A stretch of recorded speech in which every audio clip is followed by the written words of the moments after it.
warahmatullahi wabarakatuh.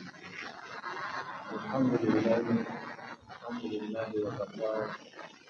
Wassalatu wassalamu ala rasulil mustafa amma ba'd. Raditu billahi rabba wa bil islam dinan wa Ma'asyiral muslimin, jamaah salat zuhur, bertakwa, bersama-sama dirahmati Allah. Dalam Al-Quran ada satu surah yang ringkas, pendek, namun Kiai Haji Ahmad Dahlan pernah mengajarkan surah ini, tafsir surah ini lebih kurang 8 bulan.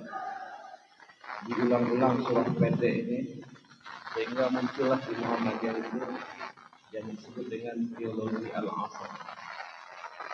Ini yang menjadi gerakan di Muhammadiyah.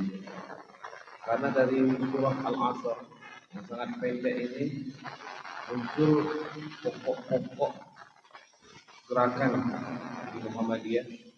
Yang pertama adalah keimanan, yang kedua amal saleh, yang ketiga adalah dakwah, yang keempat kesabaran, yang terakhir adalah gerakan kolektif. Jadi 5 poin lah sebenarnya gerakan Muhammadiyah itu dimulai. Ma'asyiral muslimin adalah rahmati Allah. Surah Al-Asr ini dimulai dari kalimat wal asr, demi masa. Innal insana lafi khusr. Manusia itu berada dalam kerugian. Ilal ladzina amanu, kecuali orang yang beriman kepada Allah, wa amilus shalihat, mengerjakan amal saleh, wa tawassaw bil haqq wa tawassaw bis sabr. Saling mengingatkan dalam kebenaran dan mengingatkan dalam kesabaran. Ada 6 poin di dalam surah Al-Asr. Yang pertama berkenaan dengan waktu. Waktu adalah sesuatu yang menghidupkan manusia. Dengan waktulah manusia hidup. Ketika habis waktunya, maka manusia akan mati. Dan waktulah yang menjadi kunci utama kesuksesan manusia. Maka seseorang yang tidak menggunakan waktu dengan sebaik-baiknya, maka kata Allah, dia akan termasuk orang yang merugi. Innal insana lafi khusr. Manusia itu berada dalam kerugian ketika dia tidak memanfaatkan waktu dengan sebaik-baiknya. Kalau harta yang dia miliki hilang bisa dicari. Ketika pangkat yang berganti bisa dia dapatkan kembali. Ketika rumah yang terbakar dia bisa bangun kembali. Tapi ketika waktu yang hilang maka dia tidak akan kembali. Maka kata Allah dalam Al-Quran, orang yang menyia-nyiakan waktu adalah orang yang merugi. Orang-orang yang tidak tahu maksudnya waktu di sini adalah tujuan hidup. Kenapa kita hidup? Orang yang tidak tahu makna dan tujuan hidupnya, maka dia termasuk orang yang merugi. Kapan seseorang itu tidak masuk dalam kategori merugi? Apabila dia memiliki 4 hal. Yang pertama adalah keimanan. Ilal ladzina amanu.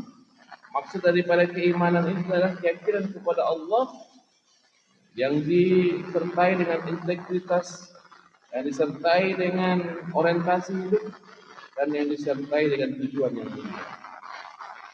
Orang yang memanfaatkan waktunya dengan sebaik-baiknya, menggunakan waktu dengan semulianya, sehingga dia tahu orientasi hidupnya untuk apa, kegunaan hidupnya untuk apa, bagaimana memanfaatkan waktunya, dan tahu tujuan hidupnya.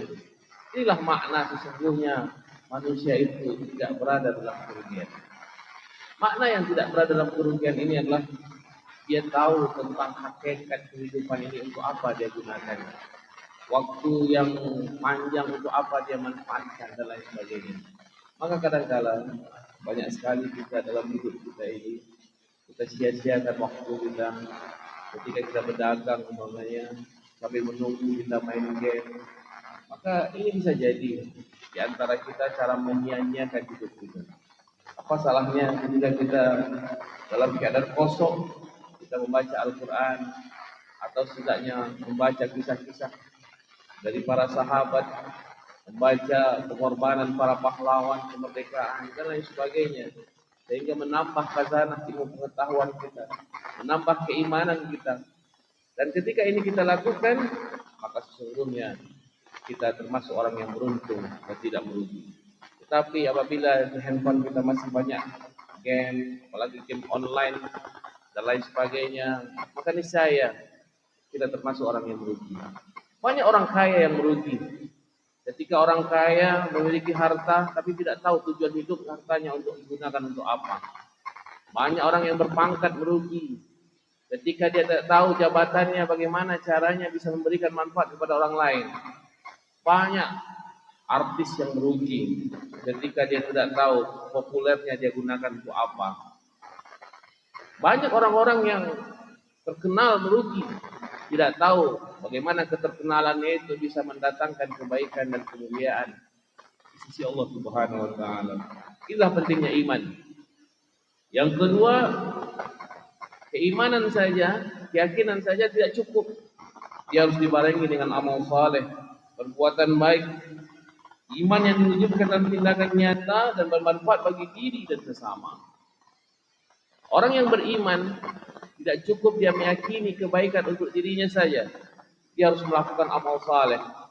Maka orang yang saleh di dalam pandangan para ulama itu terbagi tiga. Ada tiga kategori orang saleh itu. Yang pertama yang disebut dengan saleh. Saleh berarti orang yang baik untuk dirinya sendiri.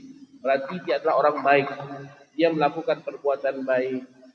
Dia adalah orang baik, rajin ke masjid, rajin ibadah, tidak mengganggu orang lain, sholatnya, puasanya, semua kebaikan dia lakukan. Ini termasuk orang saleh. Dan tingkatan kedua, dan ini lebih tinggi daripada yang pertama, yang disebut dengan muslih. Muslih itu adalah orang baik, orang saleh, dan dia bisa mendatangkan kebaikan untuk orang lain. Contoh orang muslih ini adalah seperti seorang yang paham dengan agama, mengerti sedikit tentang agama, dan dia melakukan kebaikan, mendirikan sekolah, mendirikan panti asuhan, mendirikan tempat-tempat belajar. Kalau dia tak sanggup mendirikan sekolah, maka dia akan bantu sekolah tersebut. Dengan apa? Dengan apa yang dia miliki. Ketika dia punya harta, maka hartanya diberikan beasiswa. Sekarang saya punya sekolah, ada mulai dari TK, SD, SMP, SMA, siswa lebih kurang 800 orang, 450 orang, alhamdulillah, dan hampir 100 orang itu adalah beasiswa. Dan beasiswa yang 100 orang ini, inilah tugas kita bersama. Ada 40 orang yatim duafa yang gratis sekolahnya. Dan lebih 100 orang itu adalah kita berikan beasiswa.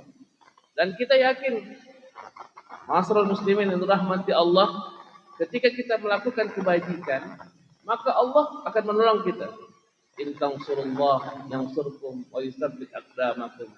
Ketika kita menolong agama Allah, maka niscaya Allah akan menolong kita dan memberikan pertolongan kepada kita.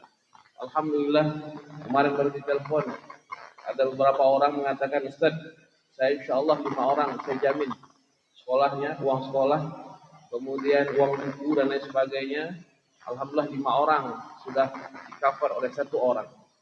Saya pikir kalau seandainya semua dari kita ini senantiasa berpikir untuk melakukan kebaikan, melakukan perbuatan baik, maka tidak akan ada orang susah, tidak ada akan orang yang berada dalam kesusahan, berada dalam permasalahan. Apa sebab? Ada sifat ta'awun, saling tolong menolong, saling membantu dan lain sebagainya. Ini yang kedua. Orang yang tidak hanya cukup baik untuk dirinya, tapi dia senantiasa melakukan kebaikan untuk orang lain. Dia tidak cukup hanya baik itu untuk diri dan keluarganya, tapi dia senantiasa melakukan kebaikan untuk orang banyak. Ini yang kita sebut dengan muslim. Dan yang ketiga, yang terakhir, dan ini hanya dimiliki oleh orang-orang mulia, yang disebut dengan muhsin. Muhsin adalah orang saleh, orang baik. yang dia melakukan kebaikan untuk orang lain, tetapi kebaikannya itulah kebaikan yang paripurna dan sempurna. Seperti Nabi kita Nabi Allah Muhammad SAW, dia melakukan kebaikan bukan hanya untuk dirinya, tapi untuk orang lain. Tetapi kebaikan yang dilakukan kebaikan yang sungguh luar biasa, yang sungguh hebat sekali, merubah zaman. Begitu juga dengan sahabat-sahabat yang mulia. Mereka bukan hanya melakukan kebaikan, tetapi kebaikan yang dilakukan adalah kebaikan yang paripurna, sempurna, dan unggul luar biasa. Mungkin kita yang hadir pada hari ini, kebanyakan dari kita adalah mungkin orang-orang saleh yang senantiasa menjadi orang baik. Mudah-mudahan kita bisa berkembang dan bertambah lebih baik menjadi orang muslim yang tidak hanya baik untuk diri kita, tetapi kita berusaha untuk baik untuk orang lain. Dan mudah-mudahan juga kita senantiasa berusaha menjadi orang yang muhsin, yaitu melakukan kebaikan tetapi kebaikan yang unggul, yang bisa mendatangkan manfaat yang maksimal buat orang lain. Ini yang kedua, ma'asyiral muslimin yang dirahmati Allah. Yang ketiga kata Allah, agar kita bisa terlepas daripada kesusahan, daripada kerugian tadi. Allah menyebutkan tadi ada ketika kita tidak memanfaatkan waktu kita, innal insana lafi khusr, manusia itu berada dalam kerugian.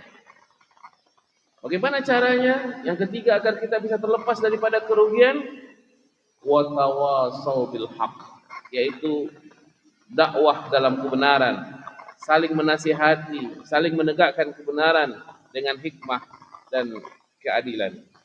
Ma'asyiral muslimin yang dirahmati Allah. Allah menyebutkan di sini dari kalimat tawasau. Tawasau artinya saling mengingatkan. Ada pola timbal balik, tidak berjalan sendiri. Allah tidak menyebutkan wa'idu al-haq. Ya, berikan nasihat tentang kebenaran. Karena kebanyakan dari kita ini bisa menasihati, tetapi tidak bisa dinasihati. Bisa memberikan pendapat, tapi tidak mau mendengarkan pendapat. Bisa memberikan pencerahan, tetapi tidak bisa diberikan pencerahan. Ini banyak sekali ego manusia itu. Padahal sebenarnya inilah yang paling penting. Ketika kita berjalan di dalam kebenaran, kita saling mengingatkan, wa tawasau, saling memahami, saling menegakkan, berkolaborasi, bersinergi, gerakan bersama. Inilah penting yang disebut dengan jamaah. Al-barakatu ma'al jamaah. Kenapa Islam itu sangat mementingkan dalam berjamaah, dimulai daripada salat.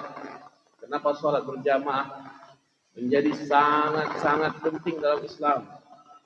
Bahkan Rasulullah dalam suatu kisah disebutkan, bertanyalah seorang sahabat Rasulullah SAW yang buta. Ada yang menyebutkan namanya Ummi Abi Maktum ketika itu.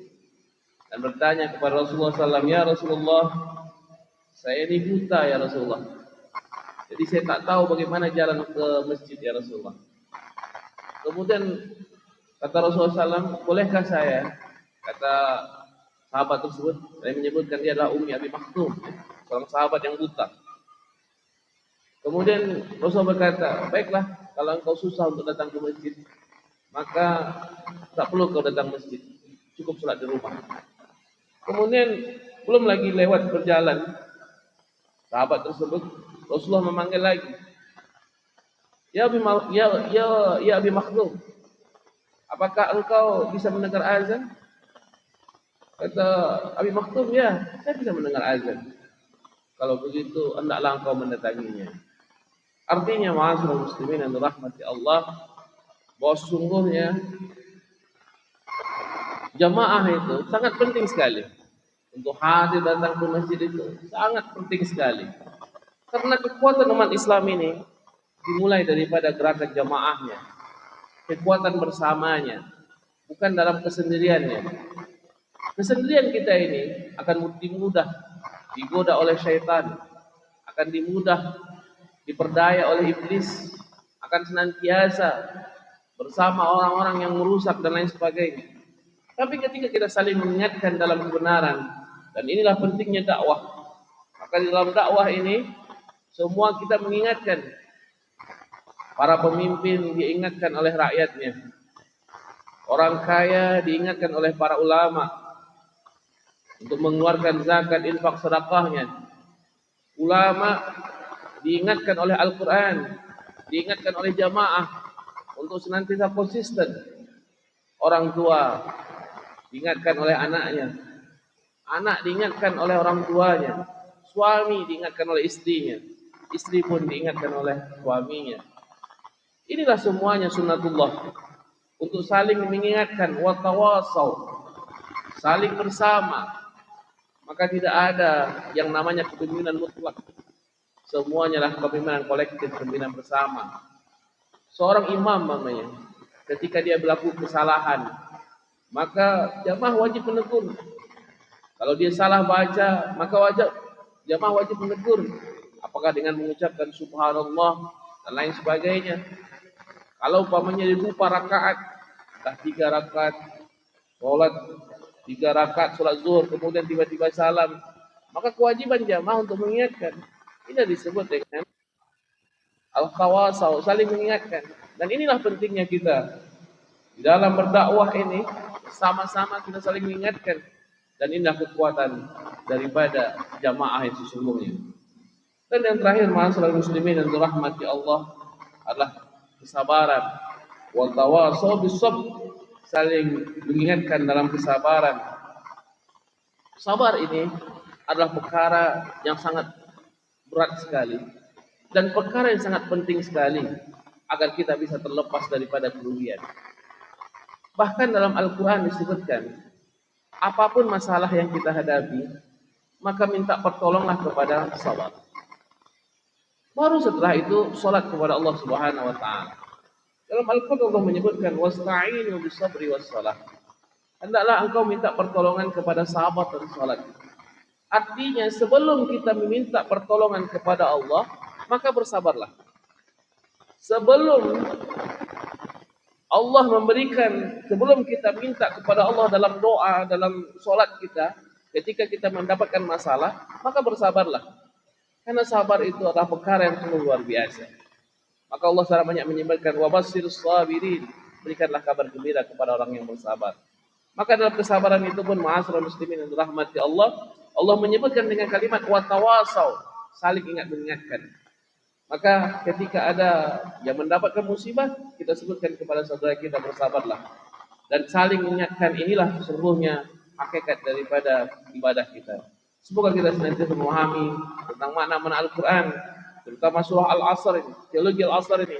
Dan inilah landasan di dalam Muhammadiyah dalam melakukan pergerakan 4 hal ini yang menjadi fondasi untuk mencapai kesuksesan baik di dunia ataupun di akhirat. Nasrul minallah wa fathun qarib wa basyiril mu'minin. Wassalamualaikum warahmatullahi wabarakatuh.